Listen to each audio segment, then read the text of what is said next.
So we're starting with with the rules, many rules that I'm going to teach about transits.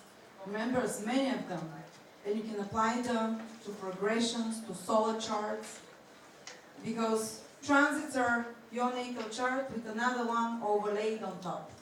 Solar return charts are your natal chart with a solar return chart overlay on that. And you're looking at like the solar return charts like transits to your natal chart. So transits, what you're learning about transits, use it like Nicola's Pianovich was teaching yesterday.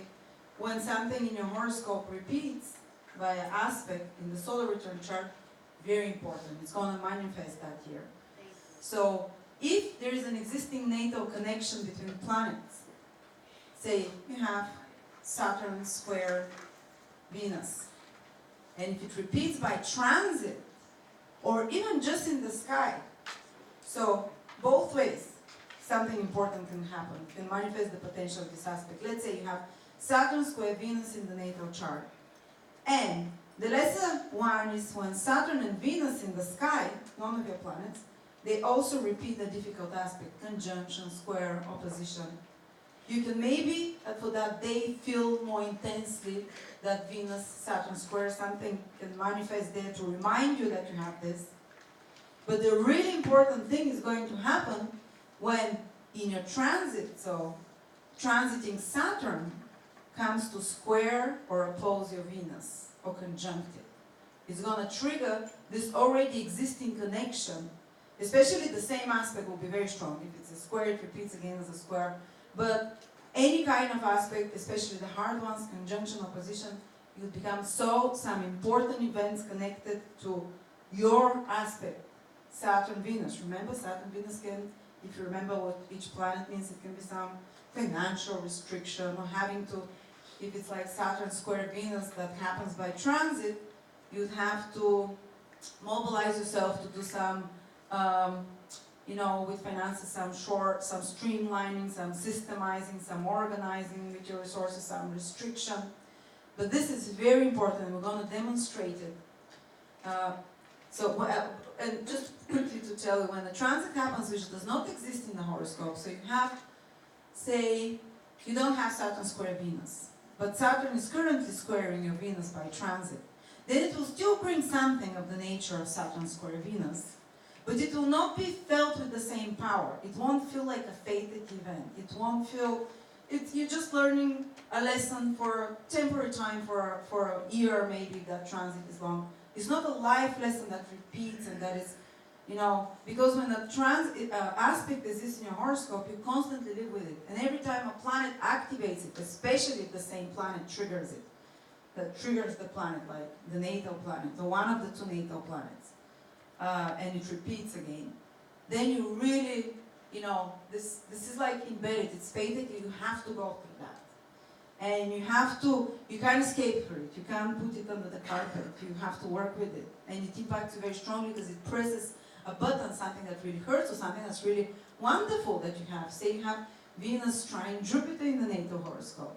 And when Jupiter comes again to trine your Venus, or conjunct it, it will give so much of that positive manifestation. And might be of more temporary nature if you don't have this existing just for the duration of the transit. It might not be as fated. And Rachel volunteered to share her horoscope to show you so clearly, to demonstrate this technique. Thank you so much, Rachel. And this is the natal chart, and you can see that the moon is in the 8th house. The moon is family, 8th house, and the moon has a lot of hard aspects, so something hard happened there. So there was an abuse as a childhood. It's in the 8th house. Remember, planet in the 8th house can give shocking events, traumatic events, especially if it has hard planets. This moon is very strong though. She's a very strong girl. The moon is in Cancer, in her own sign. She's emotionally very adaptable. But with all this growing up, or all those circumstances around her, they were so discouraging. And look, the moon has a very tight 4-degree difference square with Pluto. We know that Pluto rules predators, rules rape sometimes, very traumatic experiences. With the moon being in the 12th, in the 8th, It's again Plutonian energy. And it's a hard aspect, so she experienced a few of those attacks, unfortunately. And look what's happening today, yesterday. Pluto is at 22 degrees currently in Capricorn. Within 2 degrees, triggering this moon, and she has it in the birth chart, the moon square Pluto. So it's repeating by transit. The moon opposition Pluto.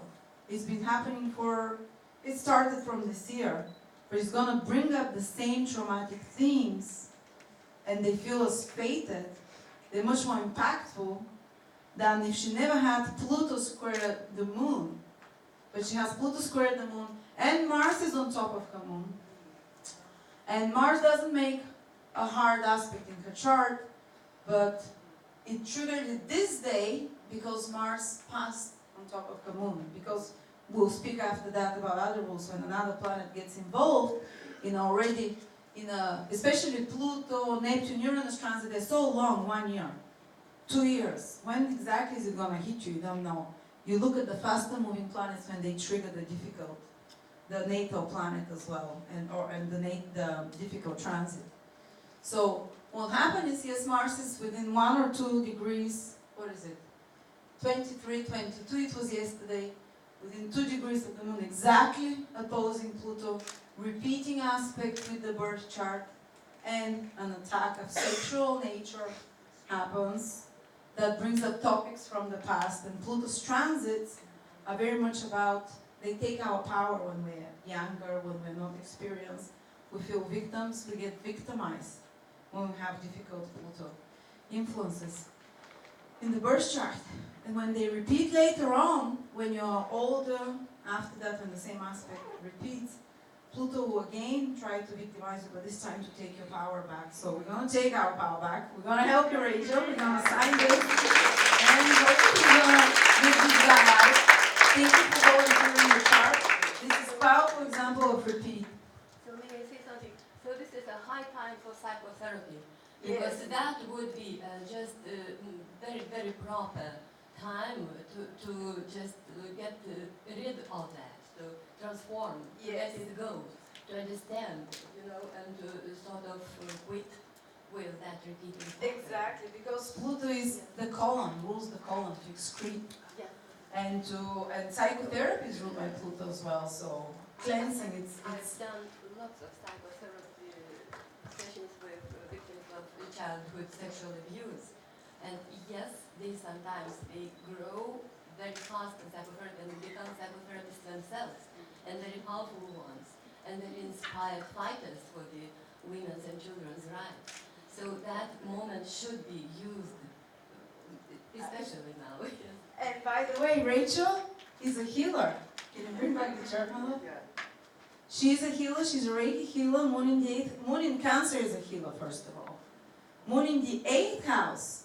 8th house is working with energies. 8th house rules the Kundalini, so that's Scorpio, and the chakras, and working with energy, So she's doing that, and she says from the first attack that ever happened, she started studying astrology. Look what is the only aspect in the horoscope that's helping her moon and deal with her emotions, Uranus. Uranus is the planet of astrology. It's in Scorpio also. Scorpio means also again trauma, how you deal with trauma. Scorpio is helping. That's why astrology, Uranus is exalted in Scorpio, because astrology helps us deal with traumas, love traumas, and transform. Scorpio is to transform, so astrology is helping her transform. And you know what happened yesterday when he attacked her? Immediately she started praying and she said, that's what saved me. Uranus is in her 12th house. She started praying, and that saved her. Sorry. I'm noticing that she's got a fixed star near the ascendant, right? She has powerful fixed stars. Right. She's got on Taurus on the ascendant. She's got on Mercury speaker. She's a great speaker. Her words, when you have Mercury or the Sun near speaker is of the nature of Mercury and Venus, basically. And that is one of the most spiritual stars. And Mercury rules her 7th house, counseling. So she has God is giving her, actually the biggest speakers have the most impactful speakers, because speaker is a sign of eloquence and ability to influence others with your words. For his Mercury in Cancer in the 7th house, and this is what she does, she has Antares, the heart of the Scorpion on the ascendant is in Sagittarius, but sidereally is the heart of the Scorpion. Heart of the Scorpion is trauma again. But they're warriors. They're the biggest warriors. They fight the dark. So the dark, they often have to experience people that have Antares on the ascendant. And it's called Yeshta in Vedic astrology. Some attack of some sort as well. But that's for when we do NATO another time. And she's got very powerful Mars. Look, Mars is in Leo. It's the sign it likes. It's very high, close to the midheaven where it likes to be. She's a fighter. And she's going to teach people. Mars is in the 9th house. She's going to teach people to be strong. 9 houses. Regulus as well. Exactly. Wow. Conjunct Regulus, heart of the lion. She's got courage and she's got strength. So, and she can give that strength. What does Mars rule? The 12th house through psychotherapy. 12th house also rules psychotherapy through spiritual methods. She does regression, past life regression as well. And Mars also rules the 5th house here from ascendant. She will inspire people, give them strength, teach them about that. So you can buy now. She will teach. Again, 9th house, 5th house, they're connected to teaching. She'll have students, 5th house and 9th house. So, Rachel, you make us proud. You have an awesome horoscope, except this really traumatic moon that you're actually working for good with already. Yes, and I was going to show you another example of repeat transit.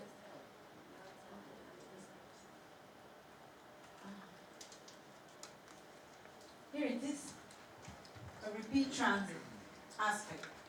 Look at this man. He's got a beautiful exact Venus trine Uranus in his horoscope. And what does it mean? Venus is women, wife, whatever. He can suddenly meet a wife who is Uranian, a bit quirky, maybe an astrologer. You know, it's kind of given that he likes a bit different women. He's not going to be disruptive. So he has a perfect trine, Venus and Uranus. So 2016, on the 12th of March, Uranus is here. Exactly conjunct his 7th house, with perfect trine to Venus. Uranus is at 18, 19 degrees, if you can see, by transit. In Aries. Repeating the natal trine to Venus from another angle, but it's repeating something that exists in the chart. He meets me that day. And, you know, we say Uranus trines the 7th house, and I also was like, oh, Uranus trines in the 7th house, we'll meet, we'll have an affair, we'll split, you know. It's like something fast, but might not last. But he has it already. He has Uranus trine Venus. So Uranus transiting his 7th house, because partner just brought me, and it happened so fast. Uranus is speed. We were pregnant in 1 month, married in 6. in 13, pregnant again. It was all within that Uranus transit. Uranus transit, 3 times Venus, kind of, and Uranus, of course, trined itself, so it made a perfect close trine here.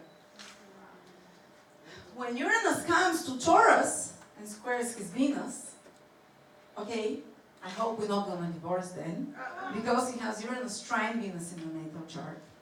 So this is calling, there might be some, you know, ups and downs, maybe having to spend time separate. Uranus comes from his 3rd house, maybe some traveling, maybe some words at the moment, maybe he'll, you know, maybe something. We'll speak more. I don't want to give you more things up. I just wanted to demonstrate repeat transit, how it works. He might do astrology.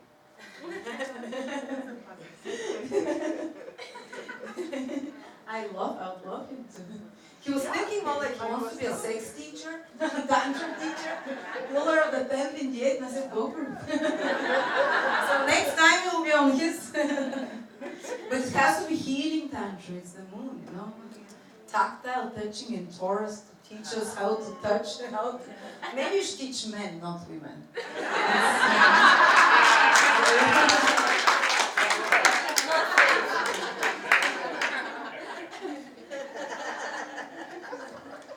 Here's another example of repeat transit. I do examples because I wanted it to be very clear. I'll be working on my chart, so I know it best, you know. Okay, so here it is, Moon square Uranus in the natal chart. So someone who lives constantly with habits that are up and down, whatever. Moon in the 7th house, Uranus is to break something suddenly, possibility for divorces, lots of breakups suddenly out of the blue. Almost like I want to run away from relationships when they get hard. Of course, lots of nice aspects to the moon there, you know, they can keep me, but this exists, to suddenly break off a relationship. Plus, the moon is where you live, naturally home. A lot of changes, a lot of moves because of work, Uranus, and because I want it. Uranus rules the ascendant, you know. I initiate the breakups, I move, but moon also rules the 6th house. You have to involve everything to see. Work, constant changes of work, unless the work is Uranian. So what happens this year is that Uranus, that's 2001 or 2, by transit makes exact opposition to the moon. It makes the same hard transit. So it's a square in the natal chart, but opposition is one of the difficult. Just talking about Uranus, I get So what happens is that here, because it's 3 times, this Uranus transit 3 times it happens. It opposes my moon. I change places 5 times, 3 times within that year where I live. Because of course moon is the place of moon. I changed 3 boyfriends, moon in the 7th house, 3 breakups. My fault. Uranus rules me, so it's my fault. I wasn't the ideal girlfriend. I was escaping when things get hard, when they get too committed. You know, Uranus is like, ah. And of course, Uranus transiting the 1st, I'm like, I'm running away, no. And because of my own actions, some stupid actions. And what happens as well is that I changed jobs I got fired because of my mistakes, Uranus. Because the moon rules the 6th house. So 2 or 3 jobs as well. So this gets activated. I'm not already prone to that, but other times, you know, there's a lot of trines here, they help, you know, so. But it wasn't awful because Pluto was making trine to the moon. It has a natal sextile to the moon, so that gave me a lot of emotional strength. I got a lot of support from friends. Pluto was transiting through the 11th, trining the moon. So friends were, oh, break up, come. Oh, they fired you. Okay, here's some money. You know. So friends were helping. And in problems with relationships, with work, moon rules the 6th, with emotional issues, you know, home. So that was the help here of Pluto, which already also repeats in the natal charts. I'm meant to be helped by Pluto. It was transiting in the 11th, but also I discovered astrology then. So.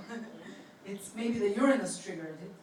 And that's when I stopped changing jobs. When you have a difficult aspect in your chart, especially Uranus is in the 10th house career and moon rules work, I started doing astrology, so now this square aspect, we move a lot, we change the job a lot, but it's our job and it's astrology and it's working.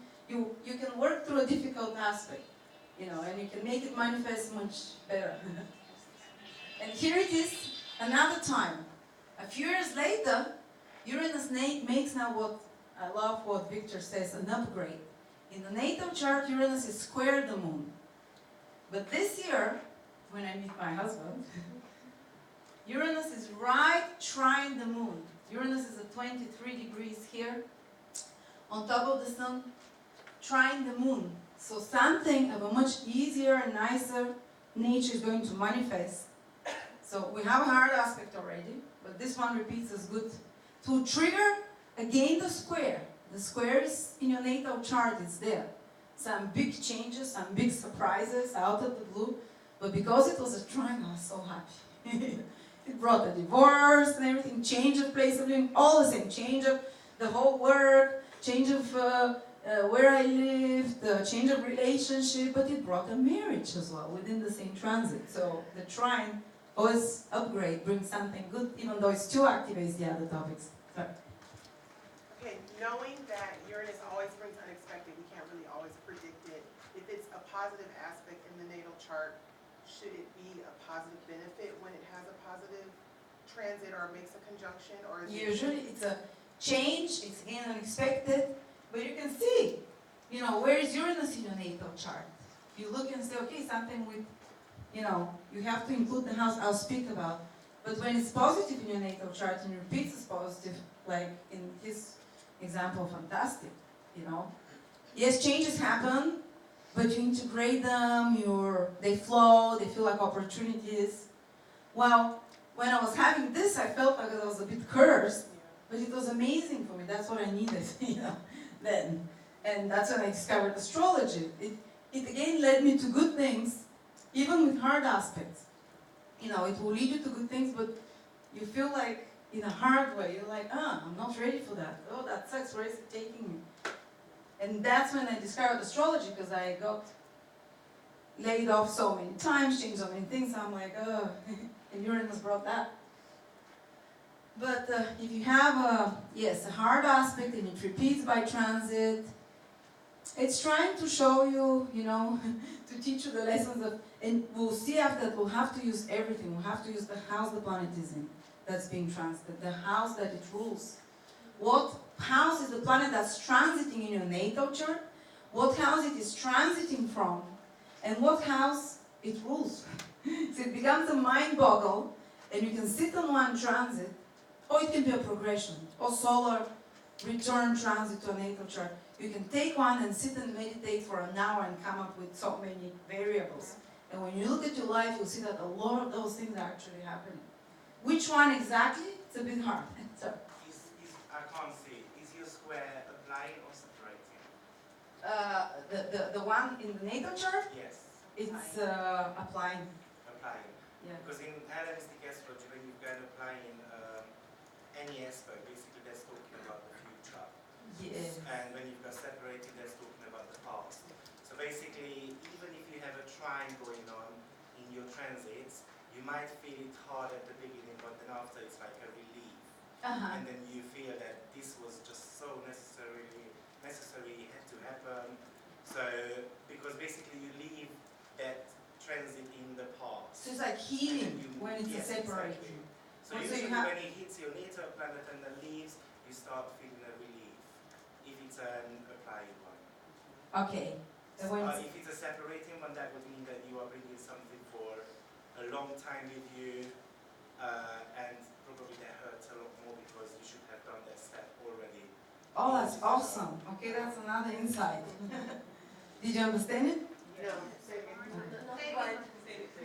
But that's in the natal chart you're looking for applying. Natal, yes. Yes, that's Obviously, because transit. So if you have a hard separating transit in the natal and it gets activated by, hard separating aspect in the natal and it gets activated by another transit, for example, it's something that you have to heal and leave behind.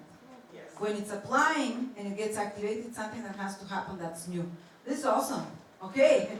Amazing. Thank you. For applying and separating, so applying means the planet is approaching that, it The- hasn't yet reached that Yes. exact degree. Yes. Separating is past that. Yes. Okay. So here you see the moon moves much faster. It's at 24, it's going to get to Uranus. So it's going to happen, which is separating. The sun is conjunct Mars, but it's separating because the sun moves faster than Mars. So when my sun gets activated, I always deal with anger issues, but they bring them from the past, I guess, from things that I have to deal with from the past. So the Venus is separating also. The sun moves slower than Venus. Venus is separating from the sun as well. So that's separating. Applying is sun to moon. No, the moon sun is separating as well. Applying is moon to Venus because the moon moves faster. So you see the moon is at the lower degree, Venus at the higher. You have to know which planet moves fastest. The moon moves fastest, then it's Mercury, then Venus, but sometimes when they get in retrograde, might not be the case.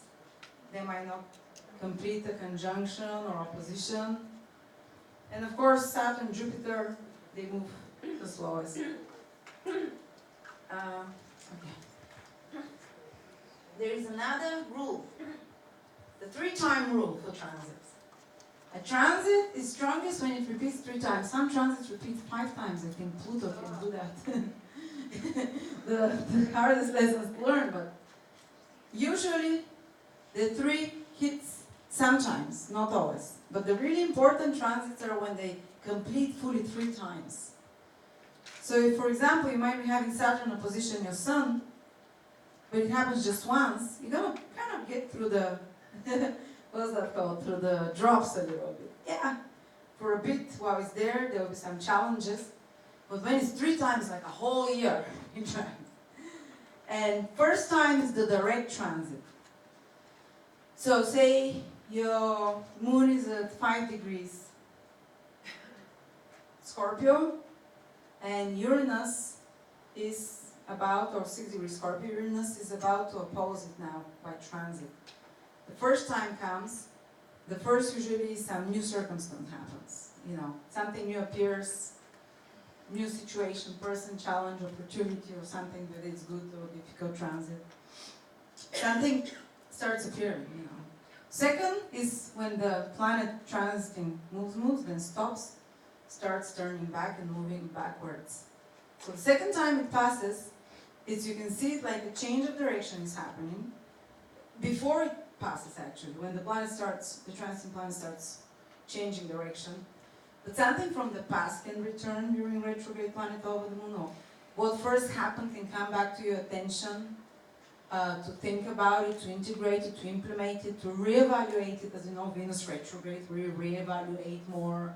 You know, we think on past laws, we reconsider how to use our money.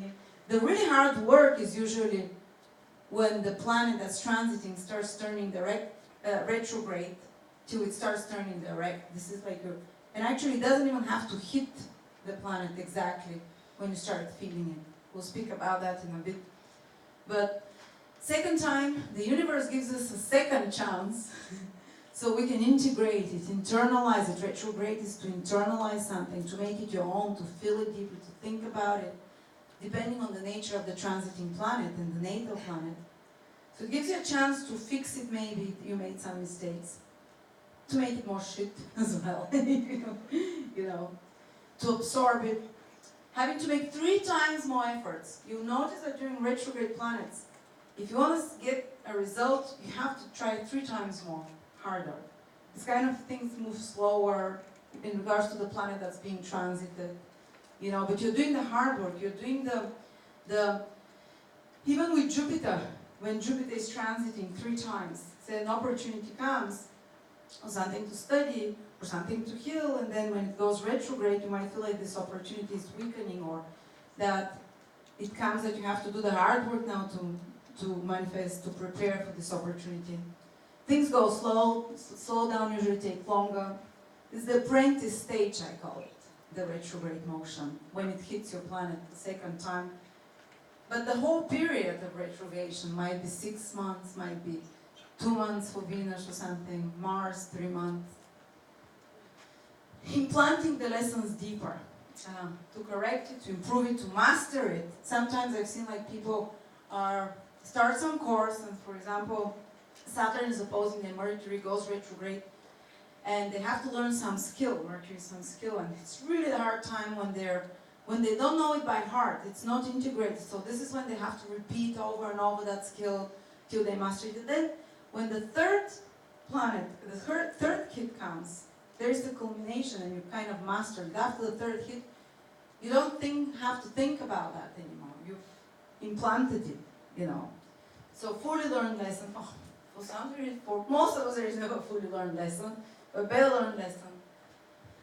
Mastery of whatever the transit's indicating. Often when you start with the Pluto transit, you can feel smashed, you can feel invaded, predatory, especially with the second part is the most intense when it's retrograde. Usually the most intense things, not always happening around the second hit. And when you're at the third hit with Pluto, fourth or fifth, you're like, you know how to swim in Pluto area. You're like, send me monsters, I'm gonna deal with them, you know. You kind of, by that time, of Saturn transit, first you're like, ugh, ton of bricks on your shoulders. You're unhappy, you're like, I don't want to do that, it's extra responsibility. By the end, you're a pro, you're a master, you're like, with those responsibilities, you master them. Or with grief as well, it can be. So duration of this transit starts the moment the transiting planet enters its shadow period. It doesn't have to hit even your planet. Say you have, let's give an example. I've noticed that we don't have to look for exact transit within 1 degree when you start seeing manifestation. Say you have, let's say, the sun here in, let's say it's Taurus, where Uranus is currently, and your sun is at, 7 degrees. And I think this year Uranus will be retrograde from 7 till 3 degrees. But let's give it even wider. If it's not, let's say it's not Uranus transiting. Let's say Mars is going to go retrograde over your sun at 7 degrees. It's going to pass it 3 times, So Mars enters, say, its shadow period here at 29, let's say, of Aries. Just an example, 29 degrees. It's like 8 degrees from your sun. But because it's going to pass 3 times over your sun, when it goes retrograde and then direct, its influence can start being felt the moment it enters its shadow period. Those new things, the first hit, And Mars might go retrograde here, say at, let's say 14 degrees. It's not possible, but 14 degrees, so 7 degrees after your sun. So you might start feeling the second hit in the retrograde period of it, or some culminating thing can happen when Mars is here. Yes? I learned long ago that something might happen already at 10 degrees before the hit. If the planet's going to enter shadow period, usually. If it's even 10 degrees before. But for example, with Pluto, Uranus, and Neptune, they're never going to retrograde for 10 degrees. They retrograde for 2-3 degrees. So you can start feeling a little bit more. You can start getting into those things, noticing those things. But the peak events will happen often I've seen when there are 3 hits on your planet, direct, retrograde, the most intense, the longer lasting, the most important. And you can feel the influence anytime from the shadow periods, which means the shadow means the point where the retrograde planet is going to come back to and start moving direct till it reaches its other shadow period, comes out. So that's why sometimes you can have a transit and you're like, oh, but it happened Saturn was 3 degrees before my planet, or 5 before it happened, or 4 something. But Saturn's going to be retrograde over all those degrees and your planet there, so you can feel it throughout the whole time actually. I never even try to pinpoint specific days or months. I can say this month will be more intense when it's the exact. But very often the most peak events can happen way before and after, within, if it's going to repeat 3 times, in that phase. So, so yes, this is, let's say that. I was going to give you an example of it.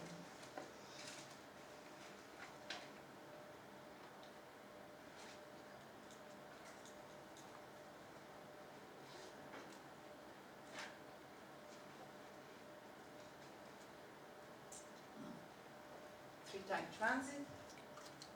So Saturn transiting the moon. Again, that moon. It always gives the same events. But it's of Saturnian nature. And I don't have it by a natal chart, but this is Saturn. Saturn, it's quite, especially when it transits the moon, this is one of the pivotal life transits. But it wasn't so hard because Saturn I don't have this aspect already. But still, when Saturn was at around 20, moon is at 24 degrees. When Saturn was at around 21 already, or 20, and its shadow period was from 25 to 20, something like that, in Leo. So when Saturn just started entering its shadow period, relocation, breakup of a relationship, start of a new one, with an older person, Saturn. Planets always indicate usually people. It's in the 7th house, relationships. The moon is in the 7th house. Saturn is transiting, older person. The second hit Next event, when Saturn actually goes exactly on the moon, is the first exact conjunction, start of a new relationship. But a little bit before that, while it was in the shadow period, before it reached the moon, was a breakup. So, breakup initiated by me, because Saturn is the ruler of the first house. Experiences loss, because the ruler of the 12th. Breakup because of living to a foreign country, because Saturn rules the 12th. Comes from the 9th in the horoscope. So foreign places, so you know how, you see how the ruler of the 9th to 12 can initiate some changes because of foreign places or something. But because Saturn rules the first, self-initiated, what? The moon in the 7th relationship. How did I feel? Very shit. Saturn really hurts the moon because it was a hard period. And then the start of a relationship with an older person, Saturn. Then the second hit comes, separation. No, retrograde period problem, big problem appears in the relationship, so culmination. Third one, separation, so release. You know, at the end, very intense period. You know, so you see how they can work 3 times. So the shadow period in 2006 started in September. The event happened 2 weeks later, quite a few degrees before the moon. But Saturn was going to pass 3 times over the moon in that cycle. So you can see how topics get activated. Transits. Other rules for transits. Okay, we have a lot of fun rules here. You have a lot of things to remember. At least these work for me. Orbs, most intense when Sun to Saturn planets within 3-4 degrees. Uranus, Neptune, and Pluto, actually, even in my calculator, I use 0 to 1 degree. That you feel it most intense. I don't know. You can start feeling circumstances, seeing situations connected to that around you, even before 2-3 degrees, but the peak events happen within 0.5 to 1 degree. At least that's how I've seen it in my practice, but I'm not all knowing, so doubt everything I say. I'm telling you, doubt everything. Test it for yourself. I only use things that I've tried and tested. My Saturn in the 9th house, so I don't take anything at the faith. Duration of influence of transit increases if the transiting planet is triggering a stellium or a natal aspect from first planet to the last one in the configuration. So I want to show you how I've seen this work. I hate wasting paper. They just said this doesn't work at all. And I'm so sorry, paper and trees, but I find it such a waste. Yeah. So let's say you have a planet here, Sun, Venus, and Neptune, and they square Mars, let's say, in your natal chart. Let's say Mars is at 10 degrees, the Sun is at 12 degrees, Venus is at 14, Neptune might be at 15 degrees.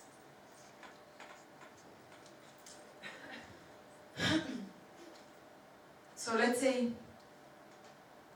something activates it with another square by transit now. These are natal, you know, these that I'm talking. So let's say you're going to have here Saturn activating, or Uranus, or whatever transiting planet you want to say. So starts first with the 10, the first degree, you know. Doesn't matter what signs they were looking at the degrees. They have to be, say, cardinal, fixed, or mutable to create this square oppositions, you know. So let's give them signs. Capricorn, that'll be Aries, that'll be Libra. So Saturn starts first opposing your natal Mars. What happens though, your natal Mars is in configuration with your Sun, Venus, and Neptune. So the moment Saturn, if it's going to repeat especially 3 times over your opposing your Mars, even if it never reaches your Sun to square it, or your Venus or your Neptune, you're going to feel already this square to your Venus and Neptune and the Sun as well, because it exists in your chart. I hope you understand me. And sometimes a transit Especially if it's a slow-moving planet, say it's Uranus, it takes 1 year to pass 3 degrees back and forth, something like that, isn't it? Yes. So Uranus, so it say it reaches till the 10th degree of Mars, you know. From 1 year, say this year Uranus is opposing Mars from 7 to 3 degrees 3 times, you know. It's already as if it's already squaring your Sun, Venus, and Neptune. It's triggering this configuration. So then next year Uranus will square your Sun and Venus. It feels as if it continues to oppose your Mars. And then the year after, let's put a personal planet here, Mercury, even at 17 degrees. And then the year after that, Uranus will square your Mercury, but because Mercury is part of this configuration, it never squares again fully, again Sun and Venus on the 3rd year, but it all continues to be activated, this square. So you can feel as if sometimes that you're under 5 years of Uranus non-stop. And you're like, well, I didn't have a Uranus transit this year, but maybe because, say, your Mercury is at 19 degrees, so there is 5 degrees difference between Mercury and Venus, and Uranus was squaring those 5 degrees. But they're all part of a configuration here. You might feel like you're 5-6 years in a roller coaster of Uranus, you know. So people that have stelliums, they can find that their lives get way more intense during a transit, especially the outer planet ones, psychologically with changes, and that they last longer than others. But when you have stelliums, the other interesting thing is that everything gets activated at the same time. So you can have people with stelliums, or many planets gathered in one place with very tight configurations. They can feel like, oh, nothing's happening, and bam, bam, bam, bam, bam, bam. They can't take a break, and then nothing's happening until another activation. So I hope you got that one, you know, because sometimes I've seen Uranus is, you know, squaring Mars, but the person, Mars has nothing to do with relationship in their chart, and hasn't squared yet Venus, and say Venus rules their relationships or whatever, and Venus is relationship, and they break up. And it hasn't happened in the aspect, but it's part of a configuration that Venus is included in that Uranus is already triggering. So it's good to pay attention to those sometimes. Okay, duration starts when the transiting planet enters shadow period. Often this, you know, if you want to have, what's that called, like a time frame. 4th, transits of Venus, Mercury, and Mars are most potent when the planet goes retrograde and aspects a point in the horoscope 3 times. Then it becomes like an outer planet transit. You know, because Venus, Mercury, Mars transit, Mars at longest is 2-3 days to a week, usually 2-3 days intense. Venus transit and Mercury can feel them for a day or 2. So, are we going to go read every transit we have? No, it's not going to make an impact. You can make you feel, you make have a good lunch with a friend, Venus transiting your second house sun, whatever, you know, for a day.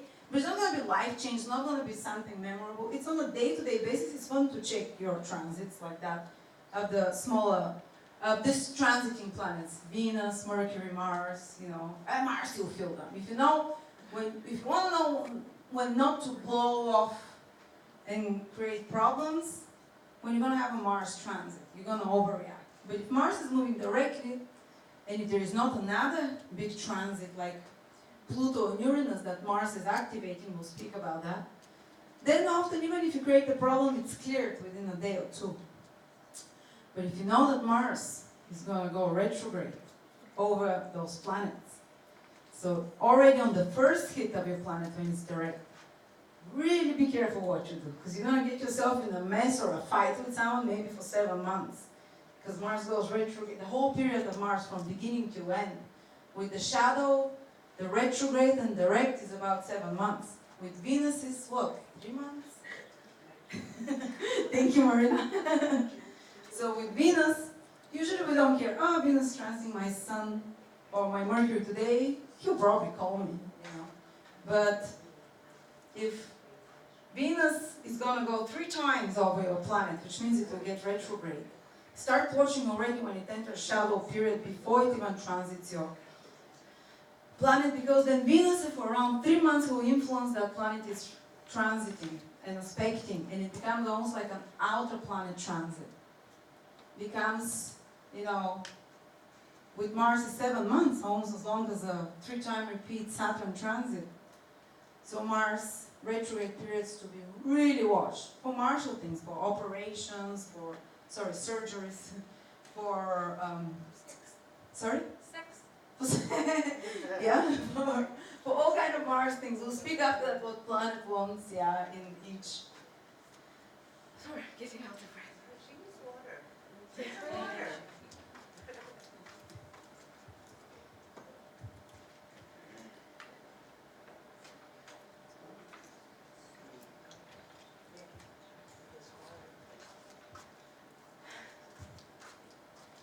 I have so many planets in the 3rd house, and every time they're hard transits, like now Mars, Mercury, I can't breathe. 3rd house is breathing. Sorry. Yes? Yeah, last year, June 27th, Mars went retrograde. Yes. I had surgery on that. Oh, so Yeah, exactly. I had, Important events can start on the change of, I think we're going stationary periods. That's what we're going to talk about that in a little bit. You'll notice stationary periods that are so important. Some peak events happen then. Okay, always say Saturn, Jupiter trine should always be paid attention to, but most potent when 3 times. But even 1 time, some opportunity can come with Jupiter.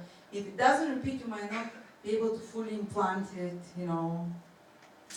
Or maybe you maybe take opportunity, you can take it from the start and, you know, just 1 time.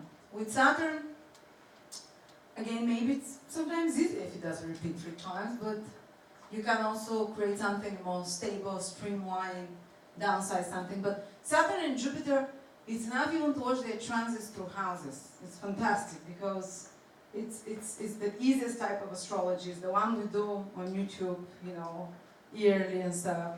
Because they really tell you so much. If you just learn to watch, often in readings, because I do a lot of personal chart reading first, reading their chart, and then a lot of my predictive techniques would be check Saturn and Jupiter always. What are they doing?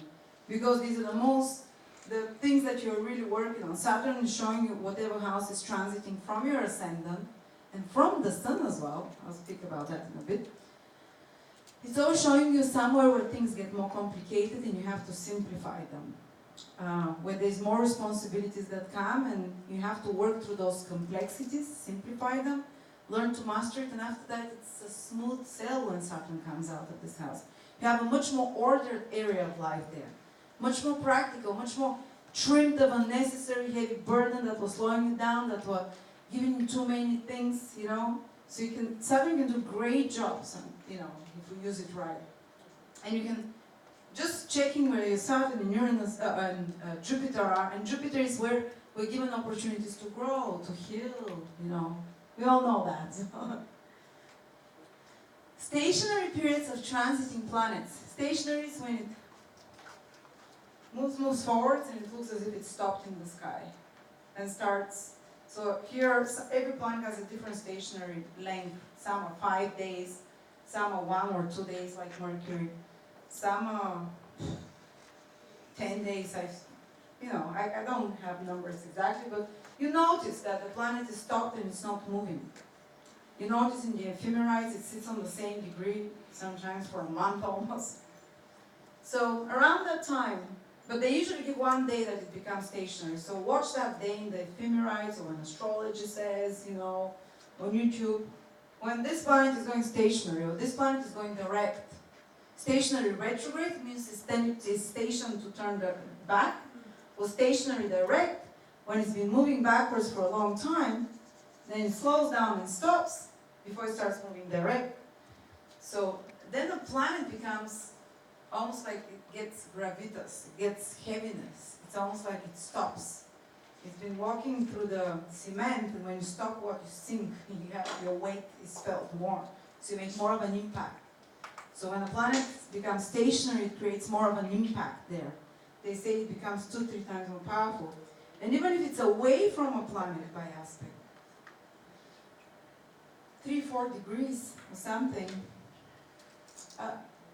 for Saturn, for Venus, for Mercury, for Jupiter.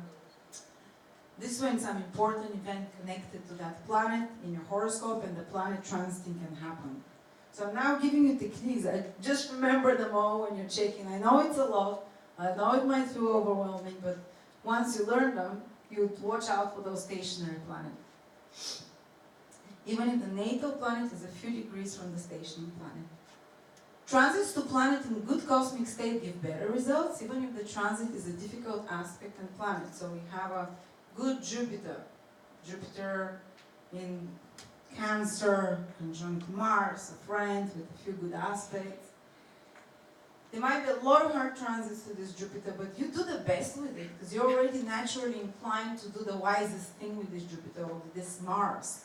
So if you see planets with good aspects and a good dignity, that is strong. Being on an angle, okay, being on an angle, it's not gonna make you do clever things, but you're gonna have more mobilization to mobilize to do something. So it's much, even hard transits when you have, and transits from, okay, so we talked about that. So transits to weak planets give more difficult results. Transits and sextiles to natal planets in a weak cosmic state even give weaker benefits. So you have, say Venus in Cancer, according to Vedic astrology, might be a bit harder, and it's conjunct Saturn, and it's square Mars, square Neptune. Ooh, I don't want with that person.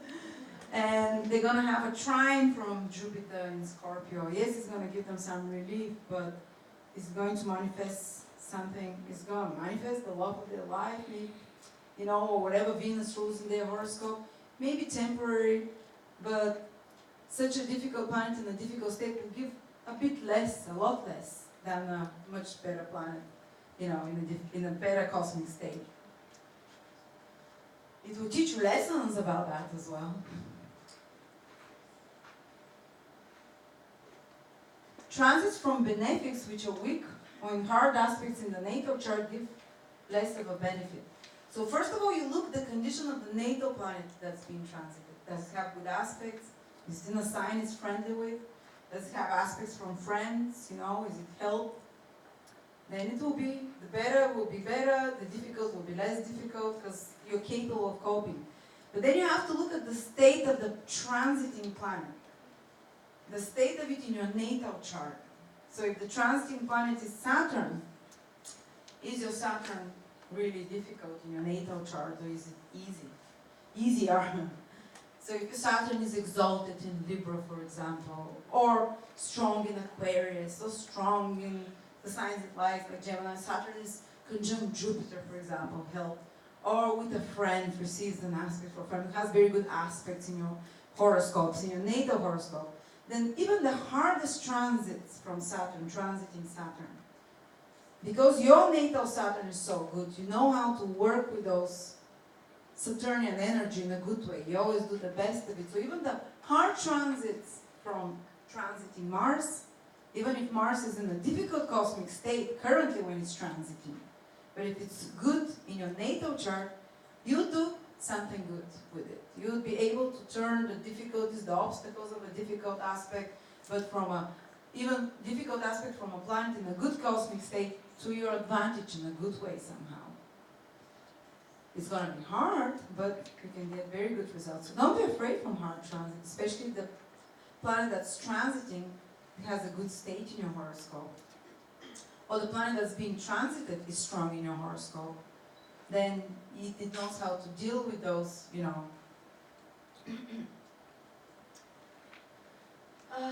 even hard transits from malefic Saturn or Pluto, which are strong and positive in the birth chart, so you have Uranus with good aspect. I wouldn't know how to see strength of Pluto, Uranus, Neptune, but if they have good aspects in your horoscope, I guess. And if they're transiting currently to planets, even hard ones can give more positive. They'll give, square from Uranus, from all those difficult planets, and Pluto, of course, there'll be challenges, but again, can give more positive outcomes. Transits of malefic in a difficult cosmic state. Aspects, weak houses, signs to natal planets feel much harder. Let's give an example. a few years ago, Saturn was in Libra, and Saturn is quite nice in Libra, it's exalted there.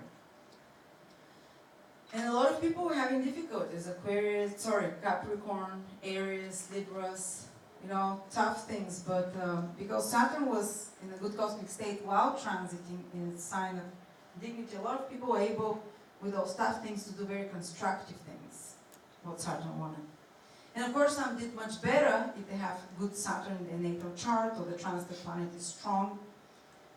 Others did much poorly, but again, there were a bit better results because Saturn, by transit cosmically, currently, its current state, its current dignity was good, its current aspects. And transit from a planet in a good dignity and aspect in its current cosmic state gives better results and manifests the house planet and sign it is in. So Jupiter currently in Sagittarius in its own sign is doing good aspects to your planets, even though it has like a square from Neptune, but Saturn is taking on the pressure currently. This is all currently happening in the sky, but Jupiter has been more giving this year because it's in its own sign. But I remember when Jupiter was in Virgo, where it's considered weak, and it had square with Saturn in opposition with Neptune. All the Virgos like, where are the good stuff? Not really much of a benefit. Of course, Jupiter will always give it a benefit, whatever house it is, it will grow it a bit, but it was a bit less done. Okay, so here we go. Let's see, We have time for one more. maybe you need some break. Sorry? Maybe you need some break, you're not exhausted. It's 12. We're finishing, actually. It's 5 to 12. Okay. Okay, we'll continue with those tomorrow, because we have a whole list. And then tomorrow we're going to do examples, real life examples. These are fun to see how it plays out. So, I guess, all right, so if you want to take a break, I hope everyone that wants to come tonight can sign. We're going to that ancient astrological site. If you've given your name there, on the list we have 20, we found the cars for 20, not cars, like a bus for 20 people. It's about 12 left per person.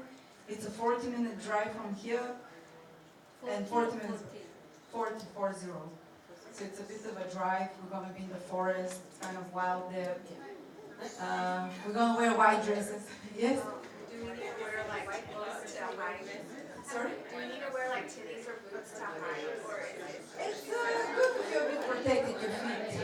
Snakes, they're not poisonous, but just also get mosquito clean. We should meet in the reception at 4. I'm not sure where the car will be, but they should be at reception after 5:30. The car is available after 5:30 because it's too hot there. We want the snakes to be.